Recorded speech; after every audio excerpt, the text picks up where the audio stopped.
ஓம் ஆதார சக்தியே போற்றி. ஓம் ஆதிபரா சக்தியே போற்றி. எண்ணம் போல் வாழ்க்கை, எண்ணம் போல்தான் வாழ்க்கை. என் தங்கமே, சக்தி ஒளி பிள்ளைகளுக்கு இந்த தாயின் அன்பும் ஆசீர்வாதமும் என்றுமே முழுமையாக கிடைக்கட்டும். என் அழகு பிள்ளையே, நீ மனம் மகிழக்கூடிய செய்தியோடுதான் நான் இப்போது உன்னை காண வந்திருக்கிறேன். தாயே, ஏன் என் வாழ்வில் மட்டும் இத்தனை சோதனை? நானும் உங்களை வணங்கிக் கொண்டுதான் இருக்கிறேன். உங்களுக்கான எல்லா நெய்வேத்தியங்களையும் படைத்து கொண்டுதான் இருக்கிறேன். ஆனால் என் வாழ்க்கையில் மட்டும் ஏன் இத்தனை சோதனைகள், ஏன் இத்தனை வேதனைகள் என்று நீ தினமும் புலம்பிக் கொண்டிருக்கிறாய். என் அன்பு பிள்ளையே, அதனால்தான் இன்று நான் உன்னை காண வந்திருக்கிறேன். வரும் பஞ்சமியில் நான் சொல்வதை நீ செய்தால் நான் நிரந்தரமாக உன் வீட்டிலே வந்து அமர்ந்து உனக்கான அருளையும் ஆசியையும் நான் வழங்கிக் கொண்டே இருக்கப் போகிறேன். இனி உன் துன்பங்கள் எல்லாம் தானாக உன்னை விட்டு விலகத்தான் போகிறது. நீ கலங்கி இருக்கும்போது உனக்கு ஆறுதல் கூறுவது போல் வந்து பேசி உன் மனதில் இருப்பதையெல்லாம் தெரிந்து கொண்டு அவரவர்கள் தேவைக்கு மட்டும் உன்னை தேடி வரக்கூடிய நபர்கள் இருப்பதையெல்லாம் நான் முடித்து வைக்கப் போகிறேன். உன்னை சுற்றி இருப்பவர்கள் யார் நல்லவர்கள், யார் தேவைக்காக உன்னிடம் பழகுகிறார்கள் என்பதை உனக்கு உணர்த்தி காட்டத்தான் போகிறேன். இப்போது ஒரு சில நாட்களாகவே உன் வாழ்வில் நடந்த நிகழ்வுகள் உன்னை மிகவும் பயமுறுத்தி விட்டதல்லவா? வருந்தாதே. தலைக்கு வந்தது தலைப்பாகையோடு போய்விட்டது என்பது போல உனக்கு வரவேண்டியது மிகப்பெரிய கஷ்டம்தான் இந்த அளவில் உடைந்து போய் உள்ளது என்று மனதை தைரியப்படுத்திக்கொள். ஏனெனில் உண்மை அதுதான்.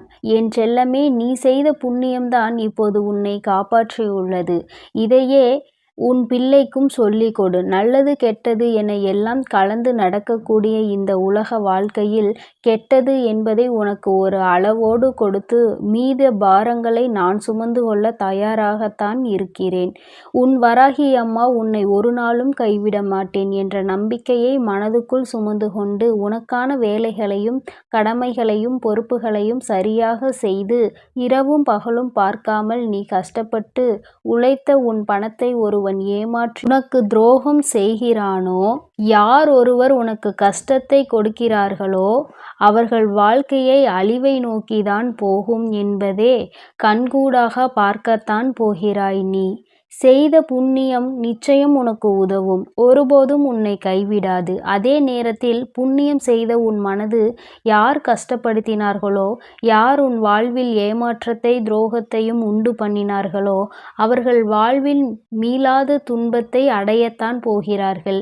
இப்போது உன் வாழ்வில் சில சூழ்நிலைகளும் சந்தர்ப்பங்களும் சரியாக இல்லை என்பது உனக்கு தெரியும். கொஞ்சம் பொறுமையோடு இரு என் செல்லமே.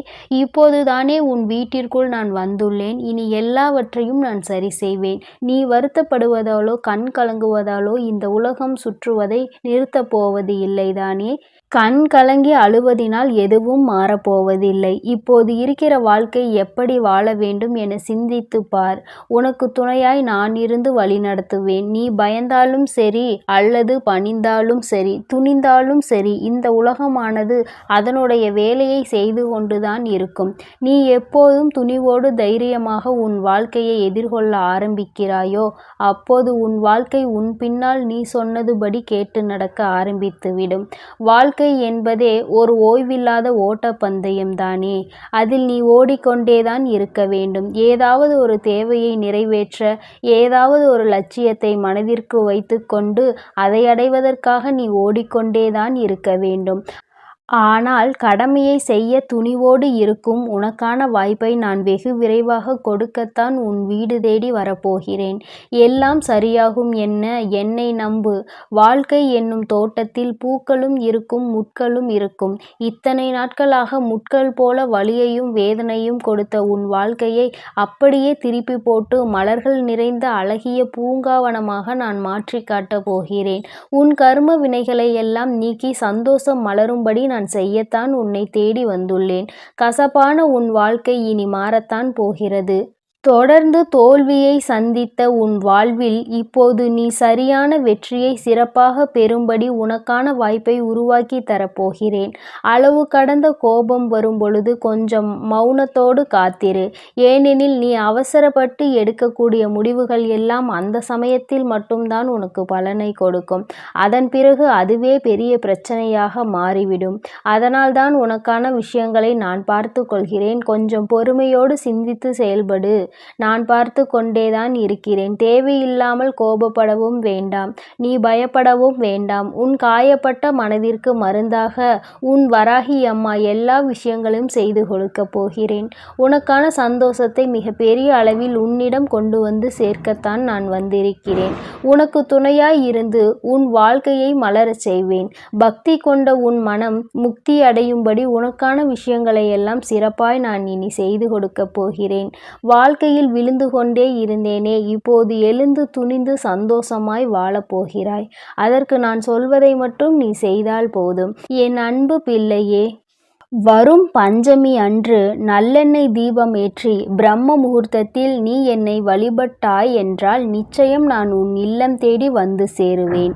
உன்னால் என்னை தினமும் வழிபட முடியவில்லை என்றாலும் வெள்ளிக்கிழமையில் செவ்வாய்க்கிழமையில் வரும் பஞ்சமி தினத்தில் நீ என்னை தவறாமல் வணங்கி வந்தால் உன்னுடைய வேண்டுதல்களை எல்லாம் என்னிடத்தில் சொன்னால் நான் நிச்சயமாக அதையெல்லாம் நிறைவேற்றி கொடுத்து உன்னோடு நான் நிரந்தரமாக இருப்பேன். என் தங்கமே, இனி நீ சந்தோஷமாய் வாழப்போகிறாய். எனது அருளும் ஆசியும் சேர்ந்து உன்னுடைய விருப்பங்களை எல்லாம் நிறைவேற்றி கொடுக்க தயாராக உன்னை தேடி வரப்போகிறது. நானே சிறந்தவன் என நீயே சொல்லிக்கொள்ளும் அளவிற்கு எப்பொழுதும் உன்னை மரியாதையாக மதிக்க கற்றுக்கொள். ஏனெனில் உன் வாழ்க்கையை நீ மதிப்பதை பொறுத்துதான் மற்றவர்கள் மனதில் உனக்கான மரியாதையும் உன் வாழ்க்கையை நீ எப்படி வாழ வேண்டும் என்பதும் உன் கையில்தான் இருக்கிறது.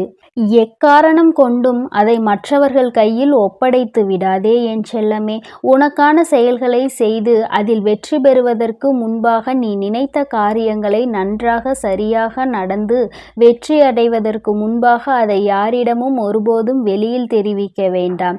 ஏனெனில் வாழ்க்கையில் நீ மிகவும் கஷ்டப்பட்டு பொறுமையோடு காத்திருந்துதானே எல்லா விஷயங்களையும் ஒவ்வொன்றாக பெற்று கொண்டிருக்கிறாய். ஆனால் அப்படி இருக்கும்போது அதை பற்றி அருமை தெரியாதவர்கள் மிகவும் சாதாரணமாக நீ அலட்சியமாக ஜெயித்து விட்டாய், அசாதாரணமாக உனக்கான வாழ்வில் வெற்றி கிடைத்து விட்டது, அதிர்ஷ்டத்தால் ஜெயித்து விட்டாய் என அவர்கள் மனக்குமுறல் சும்மாவே உன்னிடம் வந்து சொல்லுவார்கள். அதனால் தான் எந்த காரியத்திலும் வெற்றி அடைவதற்கு முன்பாக யாருடைய வாயிலும் நீ வார்த்தைகளாக விழுந்து விட வேண்டாம். வெற்றி பெற்ற பிறகு அவர்களிடம் அதை மெதுவாக சொல்லிக் கொள்ளலாம். எந்த ஒரு சூழ்நிலையிலும் உனக்கு நான் நல்லதைத்தான் செய்வேன் என நம்பு. மற்றவர்கள் தங்களது அறியாமையினால் உன்னை பழிவாங்கக்கூடிய செயல்கள் எது செய்தாலும் அதற்காக நீ மன வருத்தமோ கவலைப்படவும் அதை திருப்பி செய்யவோ நினைக்க வேண்டாம் என் செல்லமே. அவர்களுக்கு எப்பொழுது செய்ய வேண்டுமோ என்ன செய்ய வேண்டுமோ எந்த வழியில் அவர்கள் தவறை உணர்த்த வேண்டுமோ அதை நான் நிச்சயம் சரியானபடி செய்து கொடுப்பேன். நீ எதற்கும் வருந்தாதே. பலவீனமானவர்கள்தான் பழிவாங்க நினைப்பார்கள். என் அன்பு பிள்ளை, நீ மிகவும் பலமுள்ள பிள்ளையாக இருக்கிறாய். மிகப்பெரிய அற்புதமான வாழ்க்கை பெறுவதற்கான நேரம் வந்துவிட்டது.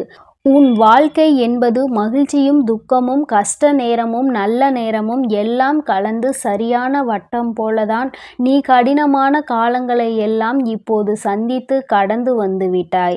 அடுத்தது உனக்கான நல்ல நேரம் வரப்போகிறது. என்னை முழுமையாக நம்பு. எந்த விஷயத்தை பற்றியும் ஆராய்ந்து தெரிந்து கொள்ளாமல் அவசரமாக பேசிவிடாதே என் செல்லமே. ஏனெனில் நீ மற்றவர்களை வெகு சுலபமாக ஏதாவது ஒரு கணிப்புக்கு வந்துவிடலாம். ஆனால் அவர்கள் குணம் அப்படிப்பட்டதில்லை. அவர்கள் நல்லவர்கள் என்று தெரிய வரும்போது அதனால் உண்டான பாவமும் உனக்கு வந்துவிடும் அல்லவா? எந்த காரணம் கொண்டு யாரையும் குறை சொல்வதோ, அவர்கள் இப்படித்தான் இவர்கள் அப்படித்தான் என யாரை பற்றியும் புறம் பேசுவதோ உனக்கு வேண்டாம். உன் வாழ்வில் எல்லா துன்பங்களையும் தீர்த்து வைத்து உனக்கான சந்தோஷங்களை மிகப்பெரிய அளவில் கொண்டு வரப்போகிறேன். உன் வீட்டிற்கு நான் வரப்போகிறேன். நீ நினைத்தபடி எல்லாம் உனக்கு செய்வேன். இனி இனி நீ எதற்காகவும் கலங்க வேண்டாம், எதை நினைத்தும் வருந்த வேண்டாம். நீ நல்லதையே நினை. உன் வாழ்வில் எப்பொழுதும் நான் நல்லதை மட்டுமே நடத்தி கொடுப்பேன். என் அன்பு குழந்தையே, இத்தனை நாட்கள் நீ அனுபவித்த கஷ்டங்களையும் துன்பங்களையும் விரட்டி அடிப்பதற்காகவே உன் வீட்டிற்குள் நான் நுழைந்து விட்டேன். அதுவும் சாதாரணமாக இல்லை.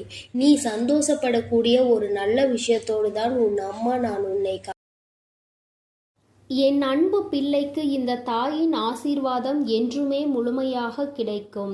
ஓம் ஆதார சக்தியே போற்றி, ஓம் ஆதிபரா சக்தியே போற்றி.